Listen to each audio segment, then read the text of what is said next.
ખેલ મહાકુંભની શરૂઆતના પ્રથમ વર્ષે કેટલા રમતવીરોએ રજીસ્ટ્રેશન કરાવ્યું હતું? 16 લાખ. રાઈટ. ધનરાજ પિલ્લે કઈ રમત સાથે સંકળાયેલા છે? Javelin throw. Wrong answer. Hockey. Right. Harmeet Desai Paris ઓલિમ્પિકમાં કઈ રમતમાં ભાગ લીધો હતો? Table tennis. Right answer. Manav Thakkar Paris ઓલિમ્પિકમાં કઈ રમતમાં ભાગ લીધો હતો? Table tennis. ટેબલ ટેનિસ સાચો જવાબ છે. ક્ષેત્રફળની દ્રષ્ટિએ સૌથી નાનો કોર્ટ કયો છે? પેરિસ ઓલિમ્પિકમાં ભારતના ધ્વજવાહક કોણ હતું? પીવી સિંધુ અને શરદ કમલ.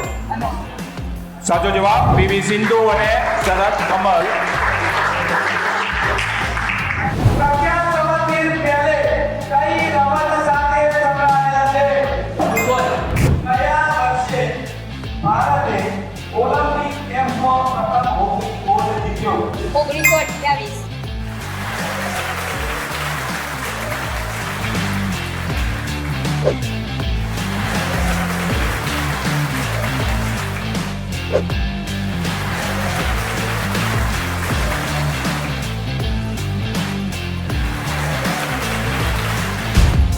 અમારી શાળામાં ખેલ મહાકુંભ અંતર્ગત ક્વિઝ કોમ્પિટિશન રચાયું હતું. તેમાં મેં પાર્ટિસિપેટ કર્યું હતું. તેમાં મારો પહેલા નંબરે હું વિજેતા થઈ છું. તેમાં અમને બહુ મજાના ઇનામ પણ મેળવ્યા હતા. હું પણ ખેલ મહાકુંભમાં ભાગ લેવાની છું. મારી ઈચ્છા એવી છે કે તમે બધા બાળકો પણ ખેલ મહાકુંભમાં ભાગ લો.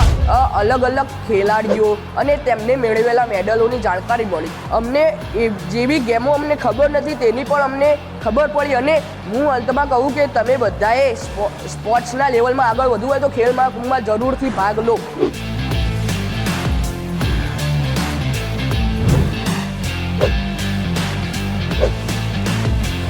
આજે અમારા ત્યાં અમારી સ્કૂલમાં ખેલ મહાકુંભ માટે ક્વિઝ કોમ્પિટિશનનું જે આયોજન કરેલું હતું, જેમાં સારા જે વક્તા હતા, વિનર હતા, ફર્સ્ટ સેકન્ડ થર્ડ એ રીતેના પ્રાઇઝ ડિસ્ટ્રીબ્યુશન કરવામાં આવ્યા. ઘણા બધા બાળકોએ એમાં ઉત્સાહપૂર્વક ભાગ લીધો હતો અને જે વિન થયા એ બધા બાળકોને ઇનામથી એમને પ્રોત્સાહિત કરવામાં આવ્યા.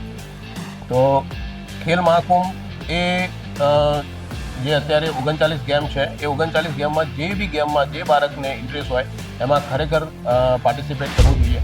આજે તમારો માનસિક જે વિકાસ છે એની જોડે શારીરિક વિકાસ પણ જરૂરી છે, કારણ કે physical strength is most required four mental strength. આજે તમે ત્યારે જ મજબૂત બની શકશો કે તમે બંને રીતે, તમે એજ્યુકેશનમાં મજબૂત હશો પરંતુ જો શારીરિક વીક હશો તો એ ટફ છે કે તમે આગળ વધી શકો. એટલે ગોલ અચીવ કરવા માટે ફિઝિકલી ફિટનેસ અને મેન્ટલ ફિટનેસ બોથ રિક્વાયર્ડ.